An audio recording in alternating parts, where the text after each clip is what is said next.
Au Pérou, une ancienne vendeuse de matériaux recyclables transforme des vies grâce au colportage, conduit des dizaines de personnes au baptême et vend des milliers de livres. La Radio Mondiale Adventiste élargit sa diffusion et apporte de l'espoir aux communautés isolées dans les montagnes du Lesotho en Afrique.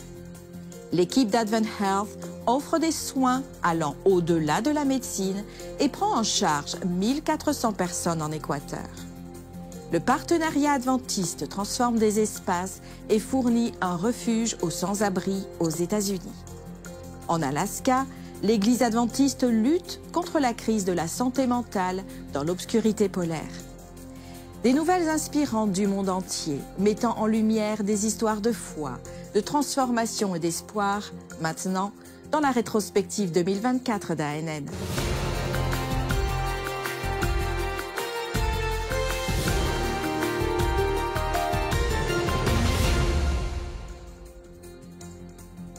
Dans cette édition d'ANN, nous revenons sur une initiative inspirante du continent africain qui souligne notre engagement à partager l'espoir et la foi. La Radio Mondiale Adventiste est prête à étendre sa portée dans les territoires difficiles d'accès du Lesotho. Les médias continuent de jouer un rôle formidable dans l'évangélisation, notamment dans des zones difficiles d'accès comme la fenêtre 1040 ou les zones non atteintes. La division de l'Afrique australe et de l'océan Indien ne fait pas exception. La Fédération du Lesotho, appartenant à l'Union de fédérations de l'Afrique australe, est l'un des endroits les plus difficiles à atteindre. La radio, la télévision et les plateformes de réseaux sociaux sont les seuls moyens de partager la bonne nouvelle de Jésus-Christ. Les dirigeants du Lesotho sont enthousiastes à l'idée de démarrer leur propre station de radio. Ceci permettra la diffusion de l'Évangile et facilitera le travail des pasteurs dans ce terrain montagneux. La Radio Mondiale Adventiste pourra grandement faciliter cette tâche. Elle pourra la rendre très facile, car la radio est capable d'atteindre tous les sommets, les cols, les vallées, les crêtes et tous les massifs du pays. Aucun adventiste ne vit là-bas. En début d'année, nous avons baptisé une personne après la campagne menée par le pasteur local du district de Tabatseka, mais personne d'autre. Grâce à l'altitude, nous pouvons couvrir d'ici jusqu'en Ouganda avec les signaux. Le Lesotho peut devenir la main secourable pour les autres pays qui ont des difficultés en termes de transmission. Dans les années 1960, la BBC World a investi dans beaucoup d'infrastructures ici. Ils diffusent directement depuis le Lesotho pour atteindre tous les pays africains.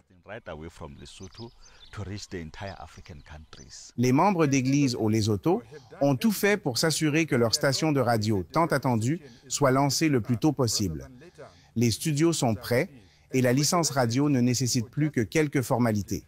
La ministre de la Communication, des Sciences et de l'Innovation, Madame Ntati Moorosi, du gouvernement du Royaume du Lesotho, se réjouit de cette réalisation. Le Lesotho est un endroit unique. Installer une radio coûte plus cher ici en raison de la configuration géographique. Mais avec le soutien exprimé aujourd'hui, nous pouvons y arriver. La rencontre de courtoisie à la résidence du Premier ministre Samuel Matekani était un signe certain que l'Église au Lesotho était soutenue. Le Premier ministre a déclaré que les portes de l'évangélisation étaient grandes ouvertes pour l'Église adventiste et que son bureau était prêt à faciliter tout ce qui est nécessaire. Nous apprécions grandement ce que vous venez faire ici, au Lesotho. Vous aurez le soutien du gouvernement à travers moi. Nous nous assurerons que tout ce que vous voulez faire ici soit réalisé sans aucune interférence.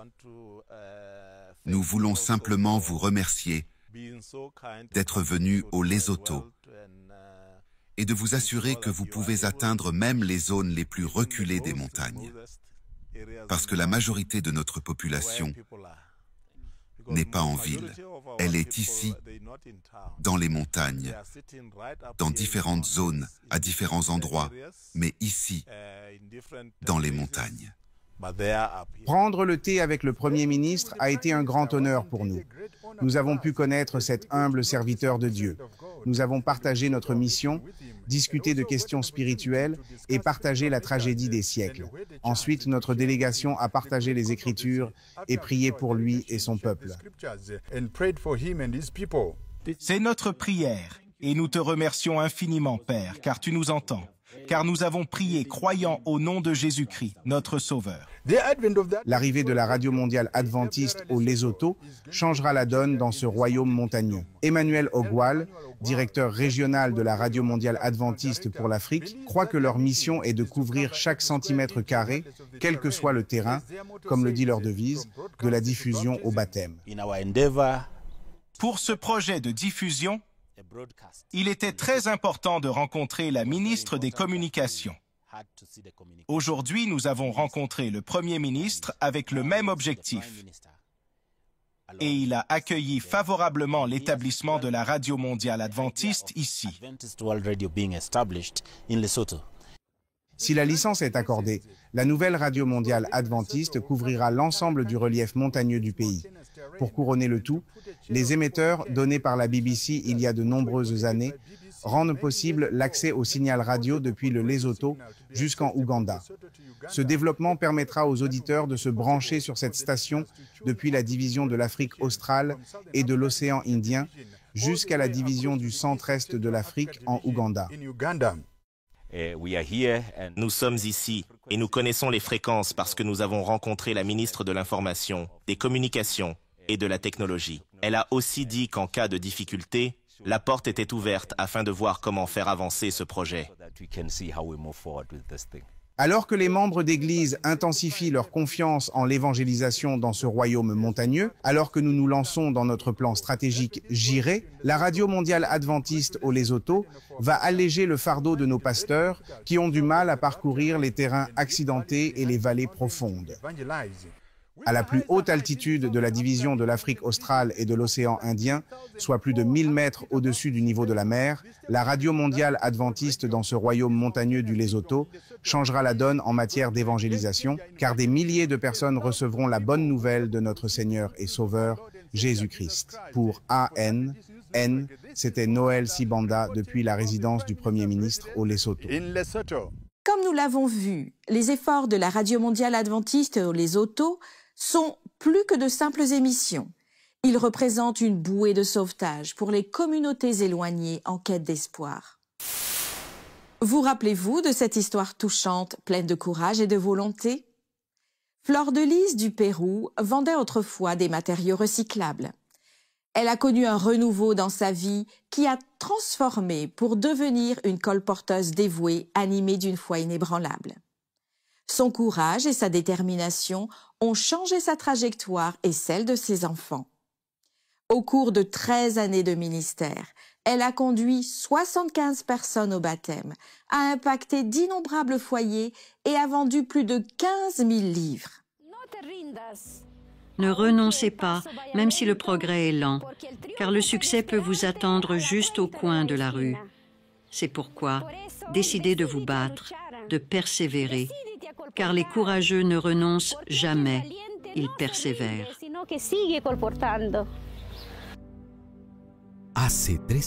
Il y a 13 ans, Fleur de Lys a consacré sa vie au recyclage.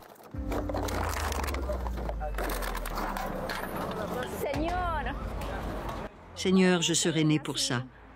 N'as-tu rien de mieux pour moi?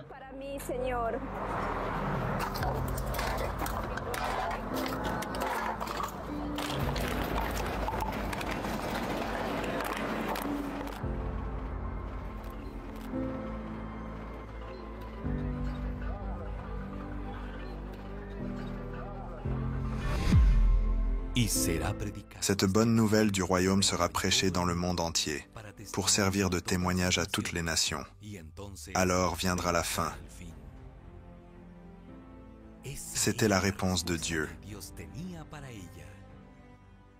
Fleur de Lys a été baptisée à l'âge de 19 ans et a passé 13 ans de sa vie dans le ministère sacré des publications.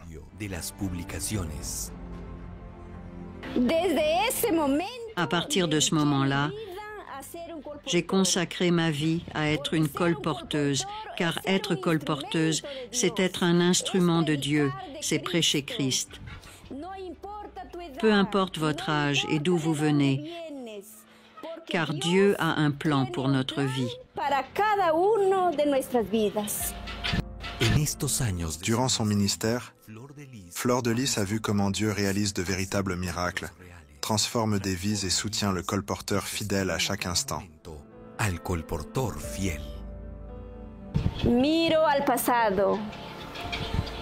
Je réalise que devenir colporteur était la meilleure décision que j'avais pu prendre.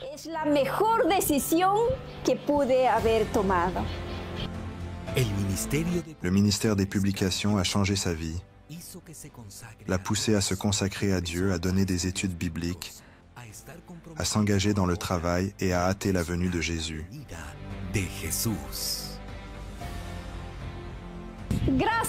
Grâce à Dieu et à travers ce ministère béni, plus de 75 personnes ont déjà été amenées à Christ par le baptême.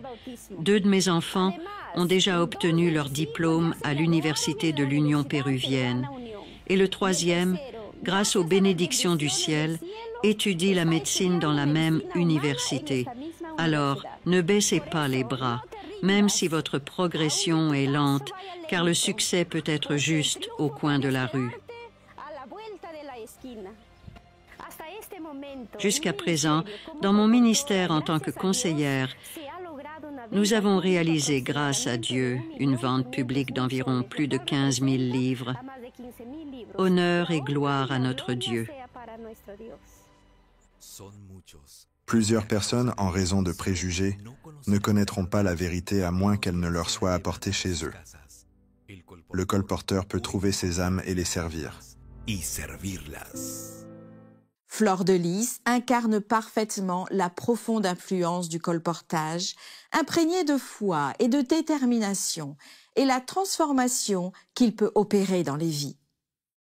Comme elle l'a si bien souligné, la victoire peut parfois être juste au détour du chemin. Une équipe passionnée d'Advent Health Ocala a étendu sa mission au-delà des murs de l'hôpital en proposant des soins médicaux essentiels et un soutien émotionnel à plus de 1400 patients à Quito, en Équateur. Voyons plus tôt.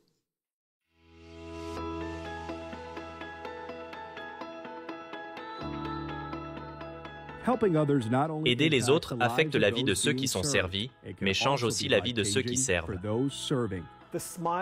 Les sourires, les marques d'appréciation, les câlins que les gens nous donnaient impactaient notre raison d'être ici. La présidente et directrice générale d'Advent Health Ocala, Erika Skula, et le vice-président de la mission, Jory Rivera, vont à Quito, en Équateur, avec 20 bénévoles passionnés par la guérison au-delà de leur hôpital. Le 2e jour, nous avions une file d'attente de plus de 100 personnes qui attendèrent depuis 5 heures du matin. Le lendemain matin, environ 140 personnes faisaient la queue depuis 3h30. Et à mesure que les gens ont fait passer le mot que nous offrions une clinique gratuite, je sais que les gens ont appelé leurs proches dans les montagnes.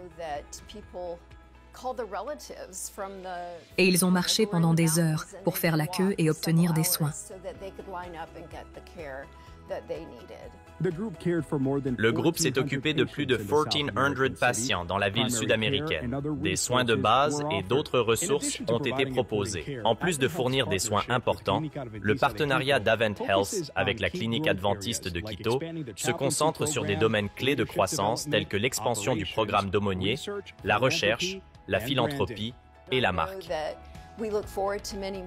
Nous attendons avec impatience de nombreux autres voyages en Équateur. C'est un projet sur 5 ans et nous développons des plans sur les besoins à Quito, dans les petites zones environnantes et même dans les îles Galapagos.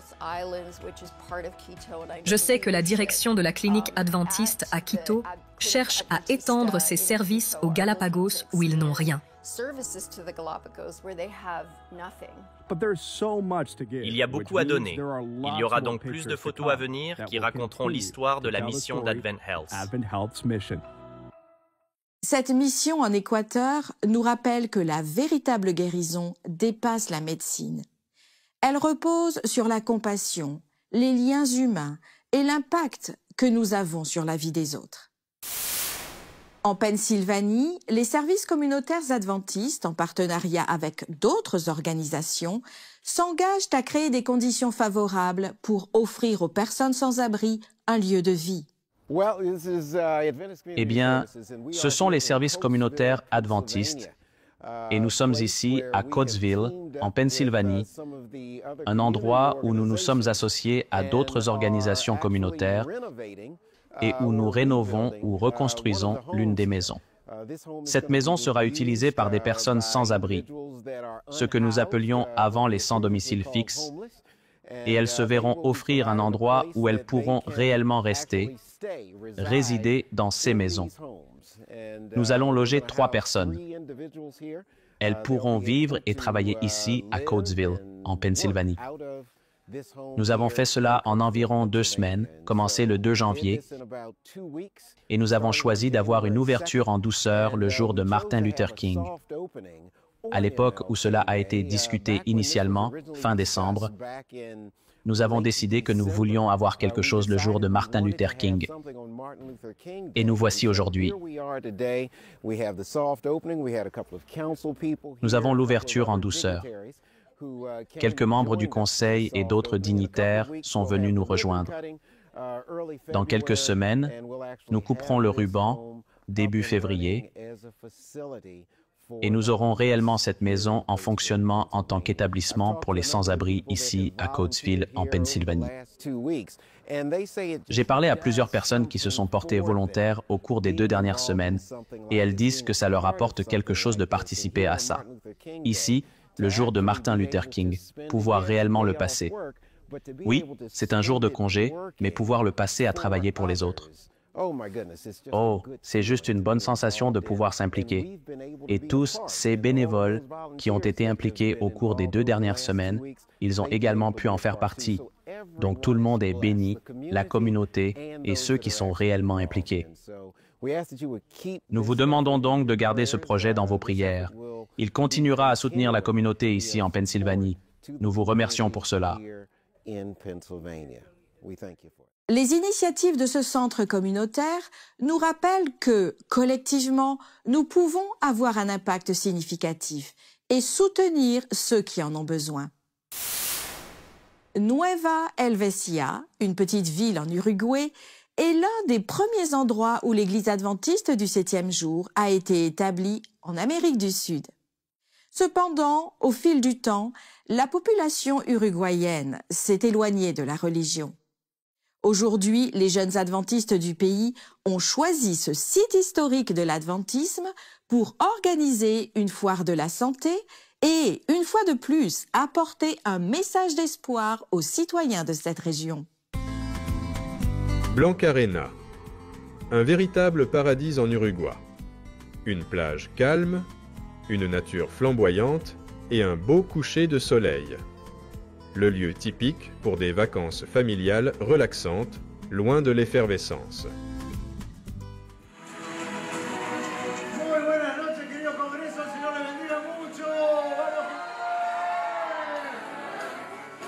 Du moins, en général.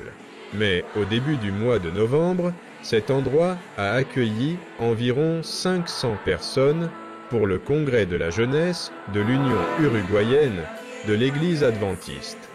Il y avait beaucoup de musique, de divertissement et de jeux. Mais ce n'était pas tout.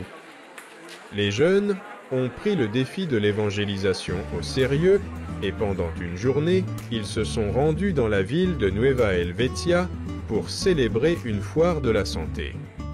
L'Église adventiste a été établie en 1896 en Amérique du Sud, dans une de ses localités. Mais la population uruguayenne s'en est éloignée.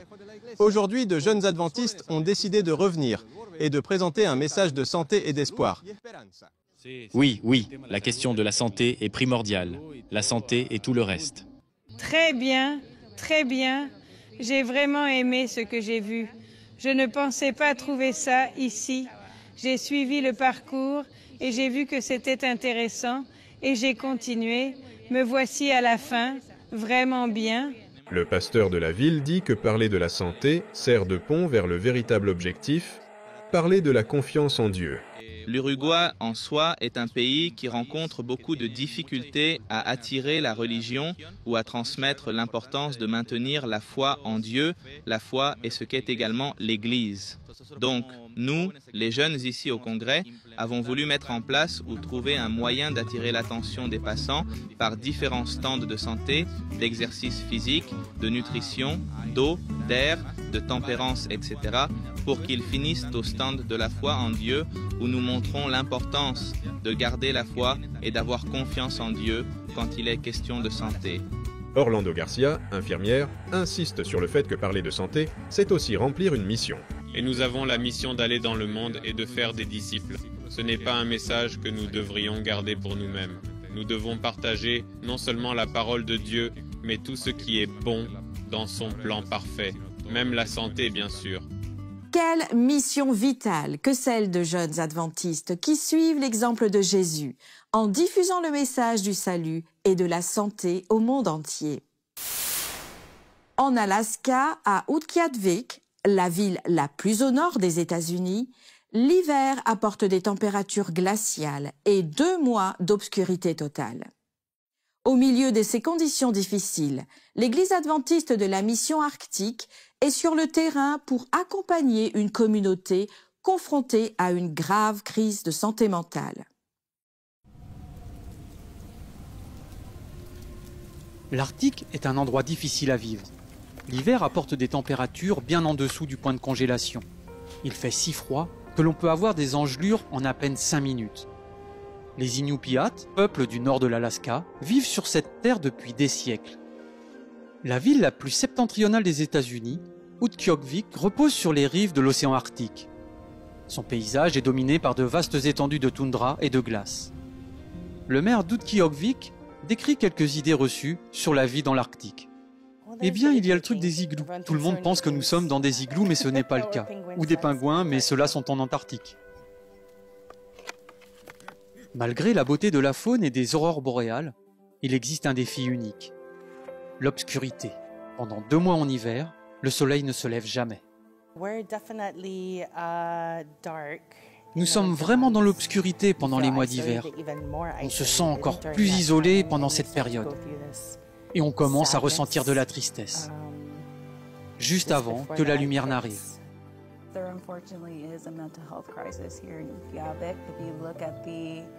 Il y a malheureusement une crise qui porte sur la santé mentale ici.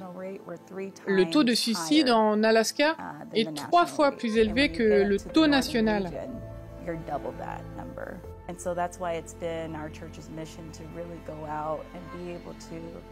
Et dans la région du Nord, ce chiffre est doublé. C'est pourquoi notre Église s'est donnée pour mission d'aller partager l'espoir que nous avons en Jésus-Christ. Un événement nommé Blue Christmas était le moyen par lequel Rachel et l'Église adventiste de la mission arctique ont pu apporter leur soutien à la communauté. Avec l'aide de plusieurs organisations à but non lucratif et du bureau du maire, ils ont organisé une veillée aux chandelles pendant la nuit d'hiver la plus longue de l'année. Il s'agit d'un événement destiné aux personnes en deuil, et également pour ceux qui souhaitent soutenir celles qui sont endeuillées, afin qu'elles se réunissent et ne se sentent pas seules. Cela permet de leur rappeler qu'elles ne sont pas seules dans ces moments pénibles du deuil. Pendant le Noël bleu, le maire et les anciens du village ont partagé leurs expériences sur la perte d'un être cher et comment surmonter ensemble les moments difficiles. L'événement a été commémoré par une sculpture de neige de 2 mètres de haut ayant une signification particulière. La sculpture comporte 8 personnages représentant chacun des villages environnants. Chacun d'entre eux est censé représenter les villages qui se rassemblent et se soutiennent mutuellement dans leur deuil. Par le biais de Noël bleu, les adventistes ont montré leur amour à leur communauté, comme ils croient que Jésus l'aurait fait. De nombreuses personnes sont venues me voir personnellement et m'ont fait part de leur expérience, non seulement avec le Noël bleu, mais aussi à propos du travail que notre Église accomplit au sein de la communauté. C'est probablement ce que j'ai préféré, pouvoir dire avec fierté que je faisais partie de l'Église adventiste de l'Arctique. Bien entendu, j'aimerais pouvoir travailler avec l'Église adventiste à l'avenir sur de futurs projets. Malgré les défis de la vie dans l'Arctique, l'amour de Jésus brille à travers les ténèbres. Même si nous vivons dans les températures les plus froides, vous trouverez les personnes les plus chaleureuses ici en ville. Et je pense que si j'aime être ici, c'est en grande partie parce qu'ils s'investissent vraiment dans leur population. Merci de prier pour l'Église adventiste dans les régions difficiles d'accès comme l'Arctique. Le réconfort et l'espoir brisent les tabous et unissent la communauté dans la douleur. Cette union est le fruit de la solidarité et de la foi qui illumine même les jours les plus sombres. Sur ces histoires inspirantes, touchantes et réconfortantes, nous concluons les actualités ANN de cette semaine. Saviez-vous que l'Église adventiste a une chaîne YouTube où vous pouvez regarder ANN Vidéo, ANN in Depth et plein d'autres vidéos passionnantes? Il suffit de chercher Église adventiste sur YouTube. Cliquez sur le bouton s'abonner pour ne jamais manquer une nouvelle vidéo. Vous pouvez également nous laisser un commentaire ou un sujet de prière. Avant de nous quitter, voici une bonne nouvelle tirée de Hébreux 6 au verset 10. Car Dieu n'est pas injuste au point d'oublier l'activité que vous avez déployée, par amour pour lui, dans les services que vous avez rendus et que vous rendez encore à ceux qui font partie du peuple saint. Ainsi s'achève notre programme de cette semaine. N'oubliez pas que vous pouvez toujours visiter adventiste.news/fr pour des nouvelles quotidiennes et des vidéos. À la semaine prochaine pour d'autres nouvelles de foi, d'amour et d'espérance. Que Dieu vous bénisse.